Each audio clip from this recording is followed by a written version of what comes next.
ഇത് ബേൺ, ലോകത്തെ ഏറ്റവും സുന്ദരമായ രാജ്യങ്ങളിലൊന്നായ സ്വിറ്റ്സർലൻഡിന്റെ അതിസുന്ദരമായ തലസ്ഥാന നഗരം. മരതകപ്പച്ചയാർന്ന ആഴ്ഡ് നദിക്കരയിലെ ലോക പൈതൃക സ്ഥാനമായി യുനെസ്കോ പട്ടം ലഭിച്ച മധ്യകാല നഗരം ബേൺ. നഗരസ്വത്വം പോലെ ബേണിന്റെ ഭാഗ്യചിഹ്നമായി ബ്രൗൺ കരടികൾ, ലോകത്തെ അത്യപൂർവ ജീവികളായ തവിട്ട് കരടികൾ നഗരഹൃദയത്തിൽ തന്നെയുണ്ട്.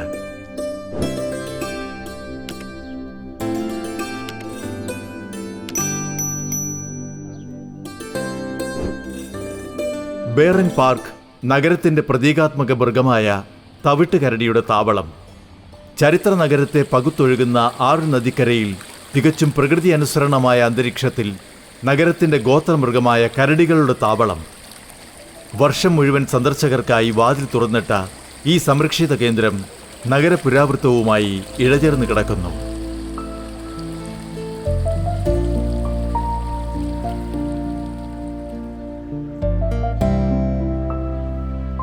ബേണും ബെയറും തമ്മിൽ ഐതിഹാസിക മാനമുള്ള ബന്ധമുണ്ട്.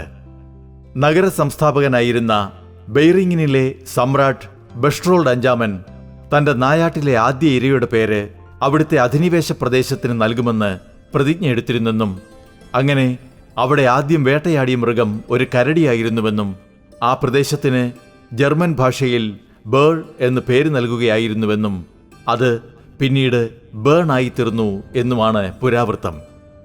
പുരാവൃത്തം എന്തു പറഞ്ഞാലും 1513 ജീവനുള്ള കരടിയെ നഗരത്തിൽ കൊണ്ടുവന്ന് പാർപ്പിച്ച് വേട്ടമൃഗത്തിനോട് പ്രായശ്ചിത്തം ചെയ്തു. അതും യൂറോപ്പിൽ അത്യപൂർവമായി മാത്രം കാണുന്ന തവിട്ടുകരടി.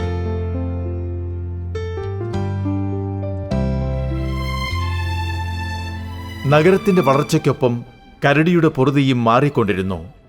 1857 സ്ഥാപിച്ച കരടിക്കുഴി ആധുനികവൽക്കരിച്ചാണ് ഇന്നു കാണുന്ന കരടിത്താവളം ഒരുക്കിയിരിക്കുന്നത്. 6000 ചതുരശ്ര മീറ്ററാണ് ബേറൻ പാർക്കിന്റെ വിസ്തൃതി.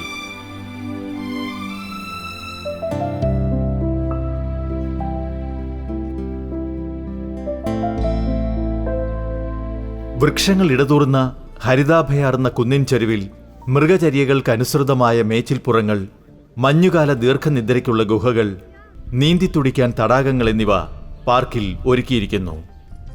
യൂറോപ്യൻ തവിട്ടുകരടി അതിശക്തനാണ്. 170 മുതൽ 220 സെന്റിമീറ്റർ വരെ നീളവും 100 മുതൽ 340 കിലോ വരെ ശരീരഭാരവും ഉണ്ടായിരിക്കും. തവിട്ടിൽ തുടങ്ങി ഏതാണ്ട് കറുപ്പ് വരെ ചെന്നെത്തി നിൽക്കുന്ന നിറം. ഇളമുറക്കാർക്ക് കഴുത്തിൽ ഇളം നിറത്തിലുള്ള ഒരു ചുറ്റ് കാണാറുണ്ട്. പൊതുവെ സസ്യാഹാരികളായ ഇവർക്ക് കട്ടിയുള്ള മുൻപല്ലും പുല്ലും മറ്റും ചവച്ചരയ്ക്കാൻ വിശാലമായ അണപ്പല്ലുകളുമുണ്ട്.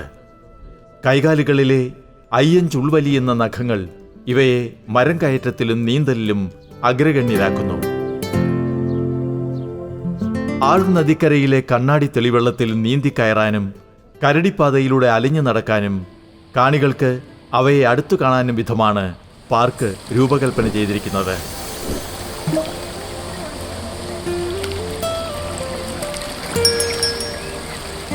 (1513) മുതൽ ബേൺ നഗരത്തിന്റെ ഒരലങ്കാരാനുസാരി പോലെയാണ് തവിട്ട് കരടികൾ.